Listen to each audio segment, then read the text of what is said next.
आरक्षण कोई भीख या आरक्षण कोई दया नहीं है कि किसी ने दिया है। हम जो बात कर रहे थे शेड्यूल 5 की, हमारे पूर्वजों ने लड़ झगड़ के लिया है। वो 1935 के अधिनियम में था, कई लोगों ने खून बहाया, बलिदान दिया है। और संविधान में बाबा साहब अम्बेडकर और जयपाल सिंह मुंडा जैसे लोगों की मेहरबानी है कि वो आरक्षण जैसी व्यवस्था दी। वो इसलिए की थी व्यवस्था कि जो दबे कुचले लोग हैं, जिन पे आज तक शोषण हुआ है, भले किसी भी, जैसे कि अंग्रेजी शासनकाल में हुआ, इससे पहले भी हुआ, उन लोगों को आगे की कड़ी में लाया जाए, उन लोगों को मुख्य धारा से जोड़ा जाए, इसलिए आरक्षण व्यवस्था लागू हुई थी।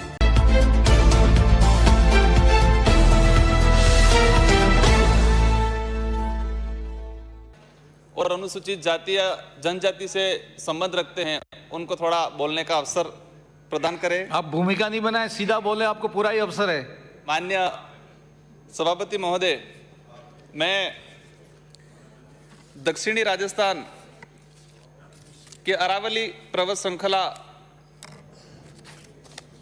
धर्मपूर्वी समाज, आदिवासी समाज के भील समूह से इस सदन में आते हैं। अभी कुछ विषय पे इस सदन में हंगामा हो रहा था। मैं अपनी बात शुरू करूं इससे पहले कि आदिवासी समाज में कभी भी पति पत्नी के बीच में कोई विवाद होता है तो सामाजिक रीति रिवाज जो पहले होता था उसमें कहलाता था सेड़ा फाड़ा। पति पत्नी के बीच में कोई भी विवाद हुआ तो सेड़ा फाड़ा एक व्यवस्था होती थी।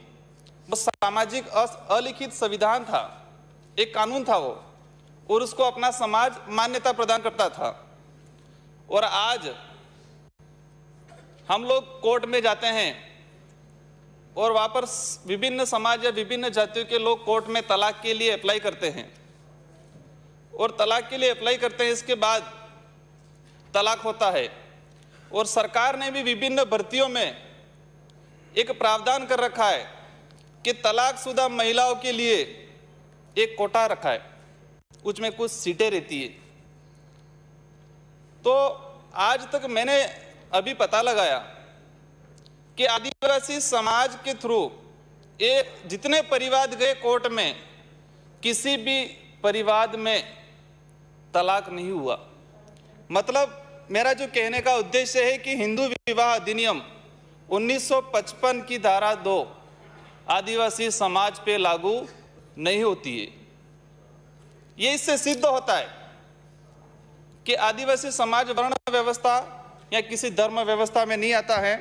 अब मैं मेरी जो बात है वो शुरू करूंगा, और ये जो बिंदु है उस पर मेरा जो मानना है, मेरा मत है कि किसी एक दिन लंबी डिबेट होनी चाहिए, क्योंकि आज तक ये समाज कौन से धर्मों में आता है, क्या है, उसका अभी तक निश्चित नहीं हुआ है, क्योंकि लंबे समय से अलग धर्म कोड की जो डिमांड चल रही है। माननीय सभापति महोदय, अनुसूचित जनजाति के लिए टीएडी की जो फंड होता है उसमें राज्य सरकार की तरफ से, केंद्र सरकार की तरफ से कई मदों में पैसा आता है, लेकिन आज तक जो व्यवस्था बनी है वो पैसे को संबंधित विभागों में डिवाइड किया जाता है, और वो विभाग उस पैसे का कहां कहां कैसे कैसे उपयोग कर रहा है, उसकी प्रॉपर मॉनिटरिंग अब तक नहीं हो पा रही है। हाल ही अभी बजट घोषणा में हालांकि सीएम साहब ने SC ST के लिए अलग से कानून बनाने की घोषणा की है, मतलब राजस्थान पैटर्न। तो हम चाहेंगे कि पहले जो जिस तरह से बंटवारा हुआ है, पहले एक बजट मैंने 2019-20 का जो आवंटित बजट है, इसमें टीएडी विभाग से पेट्रोलियम विभाग को 4400 करोड़ रुपया टीएडी विभाग से पेट्रोलियम विभाग को दिया गया 19-20 के बजट में। वही आगे दिल्ली मुंबई जो कॉरिडोर निकल रहा है उसमें 10 करोड़ रुपया दिया गया है टीएडी विभाग से, और इसी तरह बाकी कई जगह जो अनुपयोगी है, मतलब ST SC से कोई रिलेटेड नहीं है, ऐसी जगह पर टीएडी विभाग का पैसा उपयोग में किया जा रहा है। तो कहीं न कहीं आदिवासी समाज के साथ अन्याय हो रहा है, और इसी क्रम में ये जो आवंटन हो रहा है बजट जिलेवार, पूरे राजस्थान में टीएडी विभाग का बजट का आवंटन किया जाता है। मैंने एक जो जानकारी प्राप्त की, ऐसे जिले हैं जहां पर अनुसूचित जाति की जो जनसंख्या है, जैसे कि हनुमानगढ़ है, वहां पर 0.8 जनसंख्या है, और वहाँ पर बजट दिया गया है 10% टोटल बजट में से। ऐसे ऐसे जो बजट का बंटवारा है, इसी कारण आज तक आदिवासी इलाके में आदिवासी समाज का कहीं न कहीं उद्धार नहीं हुआ है।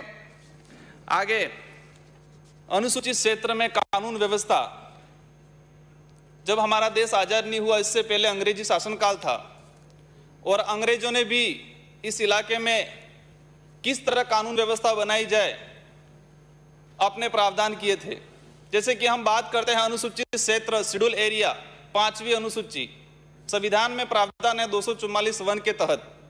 शेड्यूल एरिया जो है 1935 के अधिनियम से संविधान में लिया गया है और उसमें यह प्रावधान है कि शेड्यूल एरिया में आदिवासी समाज के लिए अलग से भर्तियों में है, जमीनों के मामले में कि आदिवासी की जमीन कोई दूसरा नहीं खरीद सकता है। लेकिन आज भी कई जगह ऐसा हो रहा है कि धोखाधड़ी से आदिवासियों की जमीन सड़कों के आसपास खरीदी जा रही है।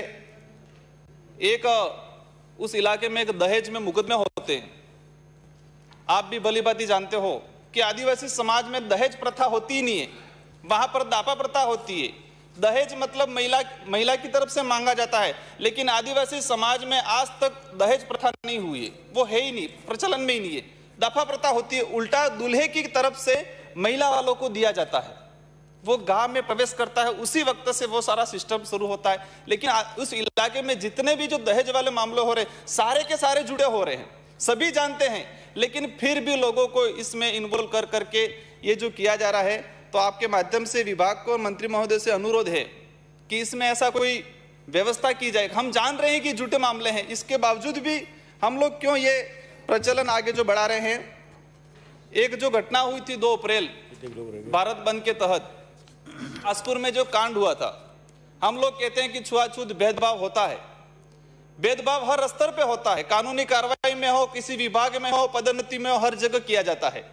2 अप्रैल को घटना हुई, एक मुकदमा था 7181 और 7118 और 7218। उन लोगों ने थाने के सामने ST/SC के लोगों पे तलवार चलाई थी, सीसीटीवी फुटेज भी थे, सारे एविडेंस थे, लेकिन आज तक उन लोगों को गिरफ्तार नहीं किया गया और आज तक उनका चालान पेश नहीं किया गया है। सभापति महोदय, इसी क्रम में अनुसूचित क्षेत्र में आरक्षण व्यवस्था अभी जो चल रहा था कि कोई कह रहा था कि आरक्षण हमने दिया, कोई कह रहा था आरक्षण हमने दिया। आरक्षण कोई भीख या आरक्षण कोई दया नहीं है कि किसी ने दिया है। हम जो बात कर रहे थे शेड्यूल 5 की, हमारे पूर्वजों ने लड़ झगड़ के लिया है, वो 1935 के अधिनियम में था। कई लोगों ने खून बहाया, बलिदान दिया है और संविधान में बाबा साहब अम्बेडकर और जयपाल सिंह मुंडा जैसे लोगों की मेहरबानी है कि वो आरक्षण जैसी व्यवस्था दी। वो इसलिए की थी व्यवस्था कि जो दबे कुचले लोग हैं, जिन पे आज तक शोषण हुआ है, भले किसी भी, जैसे कि अंग्रेजी शासनकाल में हुआ, इससे पहले भी हुआ, उन लोगों को आगे की कड़ी में लाया जाए, उन लोगों को मुख्य धारा से जोड़ा जाए, इसलिए आरक्षण व्यवस्था लागू हुई थी। अभी जो हो रहा है कि अनुसूचित क्षेत्र में अभी हाल ही में अनुसूचित क्षेत्र का विस्तार हुआ, उस अधिसूचना में स्पष्ट लिखा हुआ है कि ये जो विस्तार हुआ इसके बाद वाली जो भर्तियां हैं, इन सभी भर्तियों में ये जो नया एरिया जुड़ा है उन लोगों को जोड़ा जाएगा। लेकिन फिर भी बैकडोर एंट्री से, साइड की गली से, अधिकारियों की मिलीभगत से बाहरी लोगों को अनुसूचित क्षेत्र में कहीं न कहीं ले लिया गया। इससे स्थानीय कई बेरोजगारों को, जबकि शिक्षक भर्ती 2018 सेकंड ग्रेड की भर्ती, LDC की भर्ती, कई भर्तियों में अनुसूचित क्षेत्र के जो युवा हैं उनके साथ अन्याय हुआ। और एक जो भी हमारे कई माननीय सदस्यों ने बताया कि एक जो घटना हुई थी काकरू डूंगरी घटना, इसका जिम्मेदार कौन है? मेरे जैसा आरोप लगा लेता है किसी और पे, कोई और आरोप लगा देता है किसी और पे। लेकिन ये जो मैंने अभी तक जो महसूस किया कि 2013 की जो अधिसूचना जारी हुई है शेड्यूल एरिया के लिए, उसका 2016 में इसको निरस्त कर दिया गया और 2016 में वापस इस इलाके के लिए अधिसूचना जारी हुई। उसमें 45% ST, 5% SC और 50% सीटें जो अनारक्षित। उस 50% सीटों के लिए जो ST के जो पात्र अभ्यर्थी थे उन्होंने आंदोलन किया, 2 साल तक आंदोलन किया। सभी लोग गए, कांग्रेस के भी गए, बीजेपी के गए, हम लोग भी गए, बाकी जो दल है सभी लोग गए। सभी ने अपनी अपनी जो वहां जाके अपनी अपनी भूमिका थोड़ी बहुत निभा दी, लेकिन वास्तविक कोई उस मामले को वास्तविक परिणाम तक ले जाने के लिए किसी ने पहल नहीं की। उसमें ये जो हुआ 50% जो सीटें अनारक्षित है, इसमें ये क्लियर आज तक नहीं किया गया है कि इसके लिए किस किस वर्ग के लिए क्या पात्रता है, उसका क्लियरिफिकेशन आज तक नहीं किया गया है। तो माननीय सर निवेदन है, थोड़ा समय दे। मैं अनुरोध करूंगा कि इसका क्लियरिफिकेशन हो जाए कि इसमें किस किस वर्ग के लिए क्या क्या पात्रता है, ताकि आने वाले समय में ऐसी घटनाएं नहीं दोहराएं। माननीय सभापति महोदय, बेणेश्वर जो आदिवासी समाज का धार्मिक स्थल है और इसमें गुजरात, मध्य प्रदेश, महाराष्ट्र और राजस्थान के पूरे आदिवासी समाज के लिए धार्मिक स्थल है, ये बेणके के नाम से जाना जाता है। लेकिन वहां ये स्थिति बनी हुई है कि आदिवासी समाज के लिए जो आसपास के जो लोग हैं, श्री समाराम गरासिया सर अपनी बात तो पूरी रखने दो। प्लीज सेव करें सर, मैं 2 मिनट में अपनी बात पूरी रख दूंगा। माननीय सभापति महोदय, मैं ये निवेदन कर रहा हूं कि ये जो बेणका है, इसमें स्थानीय आदिवासी लोगों के नाम से जमीन आवंटन कर दी जाए। सभापति महोदय, स्वच्छ परियोजना के तहत जो ये माँबाड़ियाँ चल रही है, इस माँबाड़ी केंद्रों में इसका उद्देश्य एक आदिवासी बच्चों को कहीं न कहीं लाभ दिया जाए, लेकिन जो सही समय पे यूनिफॉर्म नहीं पहुंच रही है।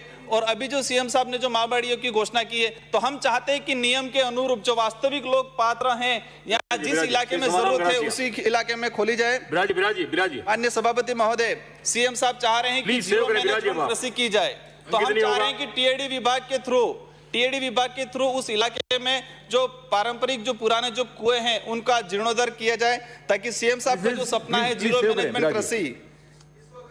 श्री समाराम गरासिया।